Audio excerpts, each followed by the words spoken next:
ሰላም ጤና ይስጥልን ተመልካቾቻችን ከአንከር ሚዲያ ዝግጅት ክፍል ያክብሮ ሰላምታችንን እናቀርባለን። በሰሞኑ በአማራ ፋኖ ብሔራዊ ኃይል ምዕራብ አማራ ቀጠና ቴዎድሮስ እዝ እየተደረጉ ያሉ የሉና ተጋድሎችን በተመለከተና ከሰሞንኛ ጉዳዮች አንዳንድ አጀንዳዎችን በማንሳት ከእዙ የህዝብ ግንኙነት ክፍል ኃላፊ ከአርበኛ ማርሸት ፀሐዩ ጋር የምናደርገውን ቆይታ እንድትከታተሉ ነው የምጋብዘው። አርበኛ ማርሸት እንዴት ሰነበትክ? እንደምን አለ?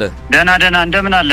ሰላም ነው ሆይ መሳይ? ማርሸት እንግዲህ ሰሞኑን በበርካታ ወደ ውጊያዎች የናንተ የቴዎድሮስ እዝ ብዙ ገድሎችን ድሎችን እንዳስመዘገበ የሚገልጹ መረጃዎችን ሰምተናል። እንደ ዋናዎችን በተለይ ዛሬና ትላንት ያሉትን እንደው ባጭሩ ብታስቃኘን። አመሰግናለሁ መሳይ። እንግዲህ ቴዎድሮስ እዝ ለተከታታይ ወራት የመልሶ ማደራጀት እንቅስቃሴ ላይ ነበርና በተሳካ ሁኔታ የመልሶ ማደራጀቱን ካጠናቀቀ በኋላ በታቀደና በተጠና መንገድ የማጥቃት መከላከል እንቅስቃሴ ውስጥ ነው ተመልሶ የገባው። በዚህም እንግዲህ ከሰሞኑ ያልተቋረጡ አውደ ውጊያዎች ሁለትም ሶስትም ቦታ እየተደረጉ ነው የሰነበቱት። በሶስት አውደ ግንባር በአረመኔው አገዛዝ ሰራዊት ላይ ከባድ ሰዋዊና ቁሳዊ ኪሳራ ያደረስንበት አውደ ውጊያ አለ። በዚህም እንግዲህ በ201ኛ ኮር የ74ኛ ክፍለ ጦር የተወሰኑ ከሻለቆች የተውጣጡ ኃይሎች ወደ ደብረ ወርቅ ከተማ ዘልቀው በመግባት 30 ደቂቃ እንኳን ሳይመክት ጠላት ከተማው ሙሉ በሙሉ በመቆጣጠር ከ100 በላይ የፖለቲካ እስረኞችን በማስፈታት ከ50 በላይ የጠላት ኃይል በመደምሰስ 27 የነፍስ ወከፍ መሳሪያ በመማረክ 1500 ተተኳሽና በርካታ ካዘናና ትጥቅ በመማረክ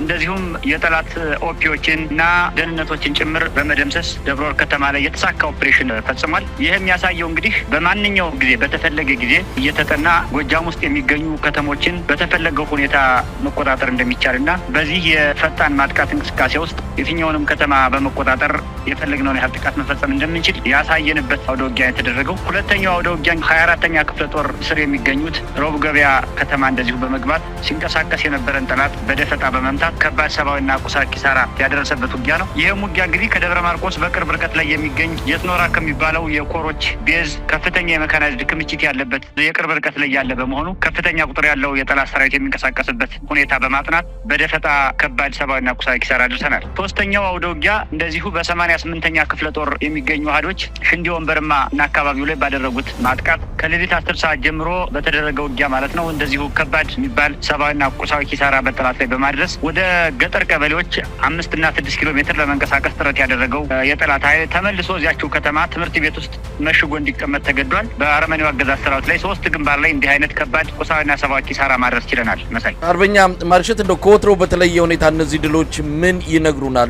አሁን የሚታዩት ውጊያዎች አሁን የሚደረጉት ተጋድሎች ከበፊት ጋር ስናነጻጽራቸው የሚለዩበት መንገድ አለ?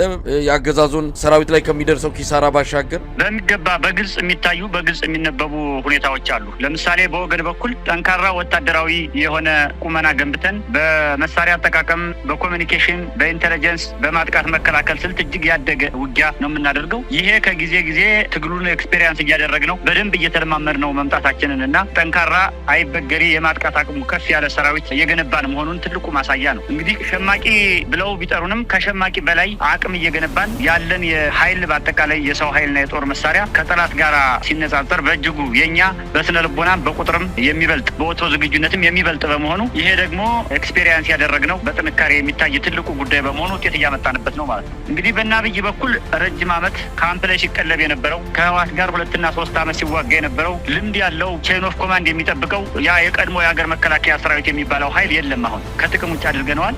አሁን አመራር የሚሆኑት የ2 ዓመትና የ3 ዓመት ወታደራዊ ልምድ የሌላቸው በተለይ ሻለቆችን፣ ሬጅመንቶችን፣ ሻምበሎችን፣ ጋንታዎችን፣ ቲሞችን የሚመሯቸው 2 ዓመትና 3 ዓመት ልምድ የሌላቸው ከሻለቆች፣ ኮሎኔሎች፣ ጀነራሎች የግል ቢዝነስ ላይ የተሰማሩ ስርዓቱ እንደሚናድ በአጭር ጊዜ ስለገባቸውና ፋኖን መቋቋም እንደማይችሉ ስለገባቸው በዱባይ፣ በቱርክ፣ በኡጋንዳ፣ በሌሎችም የአፍሪካና የመካከለኛው ምስራቅ ሀገራት ከፍተኛ የሆነ ገንዘብ ስመግል እያደረጉ ቤት የሚሰሩና የመጪው ህይወታቸውን ለማመቻቸት ከፍተኛ ሩጫ የሚያደርጉ በጦር መሳሪያ ሽያጭ ማህበረሰብን በመቅጣት ማህበረሰብን በማገድ ተሳትፎ የሚያደርጉና የግል ጥቅም ላይ የተሰማሩ ወታደራዊ መኮንኖች ናቸው። ከዚህ ባለፈ እነሱ የጥቅም ታጋዮች፣ እኛ የህልውና ታጋዮች እንደመሆናችን መጠን በህልውና ታጋይና በደሞዝ ታጋይ በጥቅም ታጋይ መካከል ያለው የስነ ልቦናና የሀሳብ የዓላማ ልዩነት የሰማይና የምድር ያህል የሚራራቅ በመሆኑ እና አብይ አህመድ መደበኛው ሰራዊት አልቆባቸው ህፃናትን ከየአካባቢው እያነቁ ወደ ማሰልጠኛ በማስገባት 2 ወርና 3 ወር ሩጫ በማስሮጥ መተኮስ የማያውቁትን ክላሽና የቡድን መሳሪያ በማሸከም ነው ነው እያመጡ እያስፈጇቸው ያለና የና አብይ አህመድ አሁን የቀረ ምላሳቸው ብቻ ነው። ምላሳቸው የቀረው የተወሰኑ መካናይዝድ መሳሪያዎችና የአየር ኃይላቸው ነው ተፍተፍ እያለ ያለው። ይሄም መላ እየተዘየደለት ነው። ጦርነቱ በእኛ ግንባታ በእነሱ መፍረስ ላይ እየተመሰረተ ሆኗል። መሳይ ነው አርበኛ ማርሸት እንደው ከናንተ ጋርም በተያዘ ነው በሌሎችም ቀጠናዎች ባሉ የፋኖ መዋቅሮችም እንደዚህ በልዩ ትኩረት እየተሰራ እንዳለ የተከታተልን ነው። በተለይ እናንተ ቴዎድሮስ እዛ አካባቢ ስልጠና ላይ ከፍተኛ ትኩረት የሰጣችሁ ይመስላል። አሁን ካውደ ውጊያው ቀነስ አድርጋችሁ ከፍተኛ ቁጥር ያለው ፋኖ ሰራዊት እያስመረቃችሁ እንዳለም በሚወጡ ቪዲዮዎች በመንከታተላቸው መረጃዎች ማረጋገጥ የቻልነው ጉዳይ ነው። ግዙፍ ኃይል እየተመሰረተ ያለ ይመስላል። እንግዲህ ከሰው ኃይል አንጻር ምናልባትም ካገዛዙ የሚወዳደር የሰራዊት ቁጥር እንዳላችሁ እንደው በግምት መግለጽ የሚቻል ይመስለኛል። በመሳሪያ አቅም በሌሎችም እንደዚሁ ቀስ በቀስ እድገት እያሳያችሁ እንዳለ መታዘብ ይቻላል። ራስን የማብቃትና በወታደራዊ ቁመና ገዘፍ ብሎ ለመታየትና የተኩስና አቅም ለማሳደግ ሰፊ ስራዎች እየሰራችሁ መሆናችሁን ነው እንግዲህ እየተከታተልን ያለ ነው። ይሄ እንግዲህ መሳይ ትውልዱ በእኛ የፖለቲካ ፕሮግራም መሰረት መሰብሰብ አለበት፣ መሰልጠን አለበት፣ ታጠቅ አለበት፣ ጠላቴ ወደሚለው አካል ሁሉ መተኮስ አለበት የሚለው የእኛ ስታንዳችን ሞቲቫችን።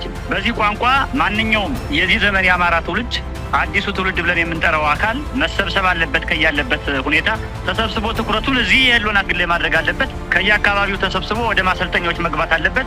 ርዕዮተ ዓለም ከጠመንጃ ጋር መታጠቅ አለበት። ቀጥሎ ጠላቴ ወደሚለው መተኮስ አለበት እና በዚህ ሞቲቭ መሰረት ነው ከፍተኛ ቁጥር ያለው ሰራዊት እየገነባን ያለ ነው። ዓላማችን የመጀመሪያው አማራን ከደረሰበት ሁለንተናዊ ቀውስ፣ ሁለንተናዊ መበተን ወደ መሰብሰብና ወደ መሸከፍ በማምጣት ራሱን ከመከላከል አልፎ ወደፊት ለምትኖረው ኢትዮጵያ ቀጣይነት ያለው የፖለቲካ የኃይል የአስተሳሰብ ጭምር መሰብሰብ በማድረግ አማራውን ራሱን የሚጠብቅ ህዝብ፣ ራሱን የቻለ ህዝብ፣ ራስ በቃ ህዝብ ማድረግ ስለሆነ የዚህ አካል ነው ማሰልጠኑ። ከማሰልጠን ባለፈ ማብቃት፣ ከማብቃት ባለፈ ደግሞ ሊደር እንዲሆን እያንዳንዱ አማራ በስትራቴጂ ደረጃ እየተንቀሳቀስን ያለንበት ሁኔታ ነው ያለው። ትግሉን በመትከል የከፈልነው ከፍተኛ መስዋዕትነት ፍሬ አፍርቶ ከመትከል ወደ ግንባታ ስለተሸጋገርን ትውልዱን የመገንባት ትልቁ አካል ነው ማለት ነው። ይሄ መሳይ አርበኛ ማርሸት ሰሞኑን ያው ከፋኖ ትግል ጋር በተያዘ የተወሰኑ አመራሮች ከትግሉ ወጥተው ብልጽግናውን አገዛዝ መቀላቀላቸውን የሚገልጽ ዜና እንግዲህ አልተቋረጠም። አሁንም እየገለጹ ይገኛሉ። አሁንም ተንጠባጥበው የሚመጡ እንዳለ በቴሌቪዥናቸው እያሳዩ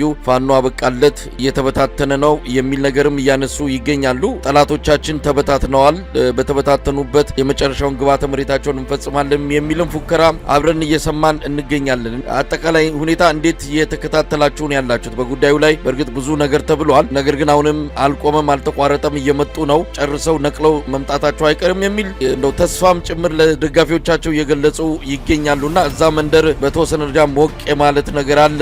ፋኖ አበቃለት በሚል የሚያስጎመጅ ዜና ለደጋፊዎቻቸው እየገለጹ ይገኛሉና ይህንን እንዴት ታዩታላችሁ? ይሄ እንግዲህ ትግሉ የቆመበትን ምሰሶ ካለ